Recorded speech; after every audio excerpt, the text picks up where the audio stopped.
আজকে সকাল সকাল রওনা করছি একটা জায়গাতে যাওয়ার জন্য। সেটা হচ্ছে টোকিওর সাইতামা প্রিফেকচারের খাওয়াগোয়ে। তো এখন আমি স্টেশন পর্যন্ত হেঁটে যাব, তারপরে স্টেশনে গিয়ে ট্রেনে উঠে একই ট্রেনেই খাওয়াগোয়ে স্টেশনে চলে যাব।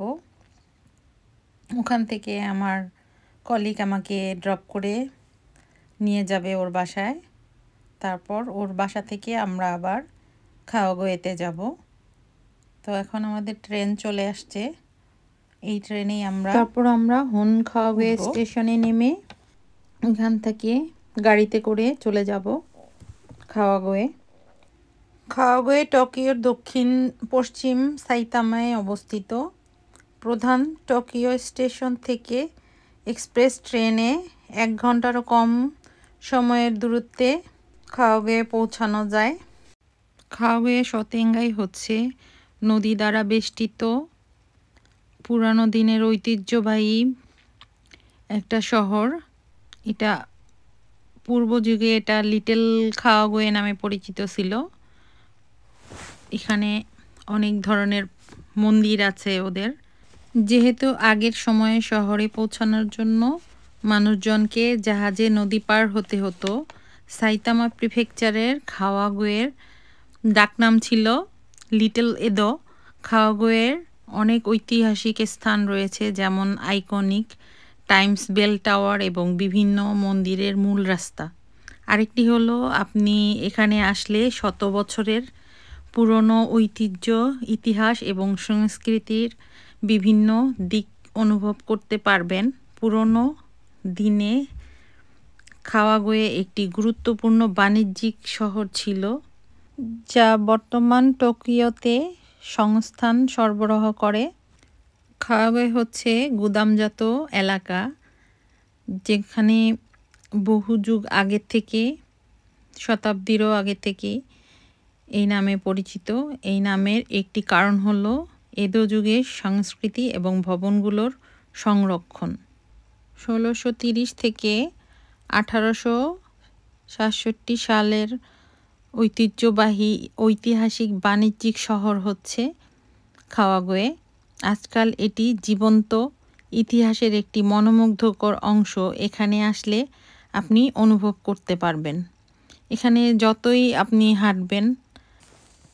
হাঁটবেন ততই শুধু ঐতিহ্যবাহী জিনিসপত্রের দোকান দেখতে পারবেন, যেটা সম্পূর্ণই টোকিও থেকে আলাদা। অবশ্য এই খাওয়াগোয়ে শহরের পুরনো ঐতিহ্যের ইন্টারনেটে বা ছবি দেখে যেই অনুভূতিটা আসলে অনুভব করা সম্ভব না, একমাত্র এখানে আসলেই অনুভব করতে পারবে মানুষ, যে এখানে মানুষ কেন আসে। এখানে হাজারো রকমের সুভেনিয়ার শপ, খাবারের দোকান, রেস্টুরেন্ট, সব কিছুই আছে এখানে, কি নেই। অনেকক্ষণ হাঁটার পর আমরা এই দোকানে ঢুকে আইসক্রিম খেলাম। আর আইসক্রিমটা ছিল আসলে মধু দিয়ে তৈরি, সম্পূর্ণই মধু, কোনো চিনি ছিল না, এটা মধুর তৈরি আইসক্রিম। আমরা 4 জন ছিলাম, তাই 2টা কিনে 4 জনে ভাগ করে খেলাম। কারণ যেহেতু এখানে অনেক ধরনের শপ আছে, অনেক কিছুই খাওয়া হবে, তাই আর 4 জনে 4টা না কিনে 2টা কিনে খেতে খেতে হাঁটতে হাঁটতে দেখতে শুরু করলাম। এখানেও খাবার কিনতে চাইলে আপনি খেয়ে এটা স্বাদ অনুভব করিয়ে কিনতে পারবেন। হাঁটতে হাঁটতে চলে এলাম ওদের পুরানো সেই ঐতিহ্য টাইম বেল টাওয়ারের কাছে। সেই অনেক বছরের পুরানো। এখন অবশ্য এই টাওয়ারে উঠে বেলটা বাজানো যায় না, সিঁড়িটা অফ করে রেখেছে, হয়তো বা ওদের টাইম অনুযায়ী ওরা ঢুকতে দেয় ওইখানে। এখানেও ছিল অনেক ধরনের শপ। আসলে খাওয়াগোয়ের এই সতেঙ্গাই মানে হাঁটতে হাঁটতেও শেষ হবে না, এত বিস্তর। তো আমি আর আমার জাপানিজ কলিগ এখানে দাঁড়িয়েছিলাম। তো চাইনিজ যেই কলিগ, সে আবার এই মন্দিরে ঢুকলো।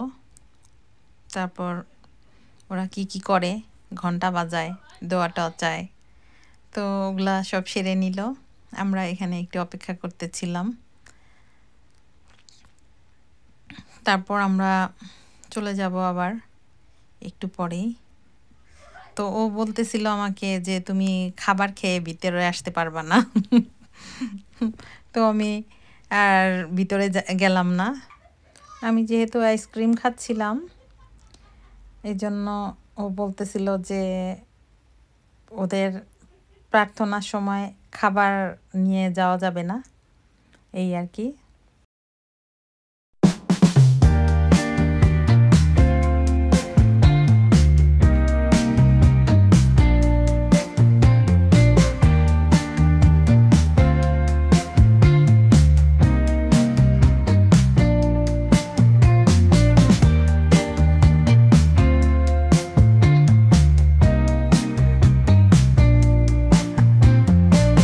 মেইন রোডে একটু পরপর বাস আসছিল, এখানে বাসে করেও আসা যায়। আর তো সবাই গাড়ি নিয়ে আসি, তো গাড়ির পার্কিংও সাইডে অনেক পার্কিং আছে, যার যার পছন্দ মতো পার্কিং এরিয়াতে গাড়ি রাখতে পারবেন।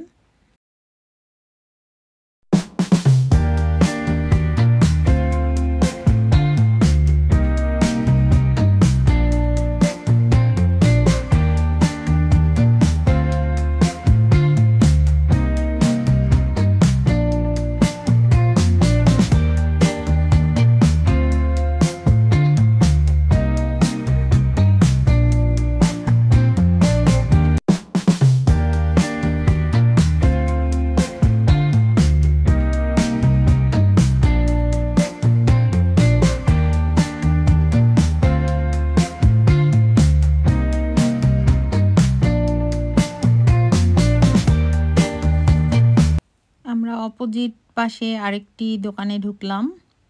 সেই দোকানটাতে ছিল চপস্টিক অনেক ধরনের, আর চপস্টিক রাখার জন্য যেই ছোট্ট একটা ব্যবহার করে, সেই চপস্টিকের অনেক ধরনের আইটেম ছিল এখানে রাখার। তো আমাদের দেশে এটাকে কি নাম বলে জানি না, এটা চপস্টিক রাখার একটা স্ট্যান্ড ছোট্ট। তো হাসিও কি বলে ওরা। তো অনেক ধরনের হাসিও ছিল, আর হাসিও কি তো অনেক ধরনের কিউট কিউট, যা দেখলে মনে হবে এখনই কিনি, এত সুন্দর এগুলা।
আর দেখতে দেখতে ভিডিও করতে করতে অনেক বড় হয়ে যাচ্ছে ভিডিওটা, তারপরেও কিছু করার নেই। যদি আসলে খাওয়াবে জায়গাটা কেমন সেটা দেখতে চান তাহলে পুরো ভিডিওটা অবশ্যই দেখতে হবে।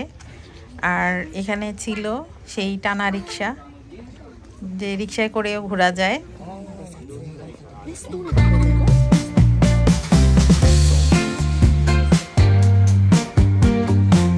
এখন আমরা আস্তে আস্তে চলে যাব ওদের 700 বছর পুরনো মন্দিরের কাছে।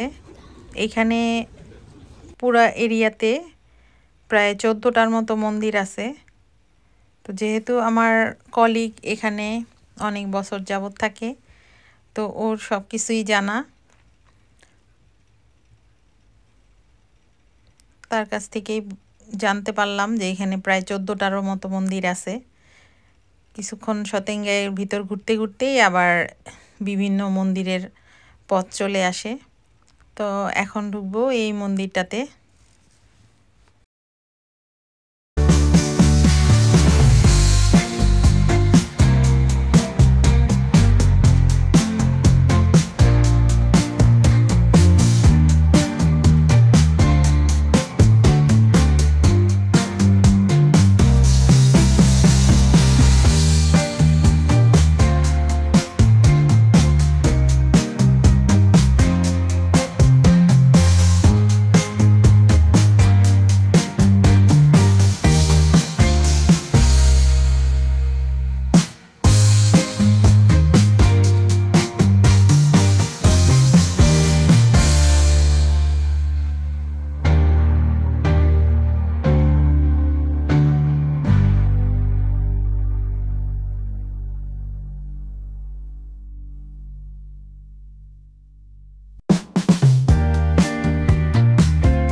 আবারও চলে আসলাম আরেকটি দোকানে।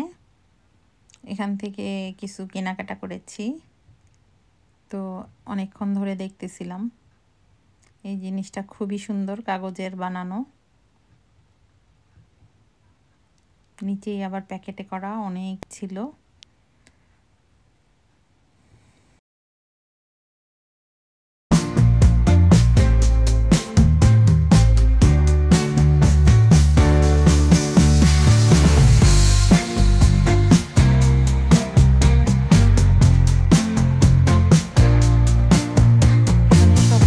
মিষ্টি আলু দিয়ে বানানো অনেক ধরনের আইটেম ছিল, খুবই মজাদার।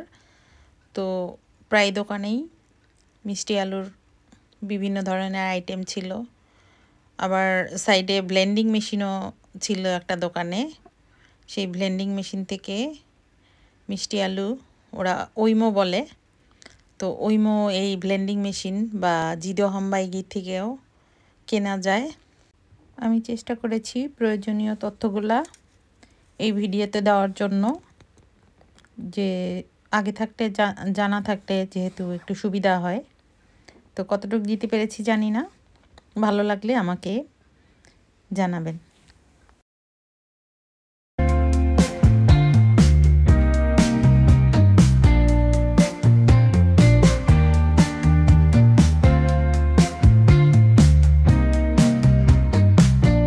পুরোনো দিনের এই খাওয়াগে মাছি আমার কাছে খুবই অ্যাস্থেটিক লেগেছে, যেটা আমি ভাষায় প্রকাশ করতে পারবো না।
শহরের ভিডিও যদি আপনাদের ভালো লেগে থাকে তাহলে আমাকে মেল করবেন। আমি চেষ্টা করব আরও নতুন নতুন ভিডিও নিয়ে আসার জন্য। আমি যতক্ষণ সতেঙ্গায় ভিতরে ছিলাম ততক্ষণ পর্যন্ত যতটুকু নেওয়া সম্ভব অতটুকু ভিডিও আমি করেছি। তো আজকে এই পর্যন্তই। আল্লাহ হাফেজ।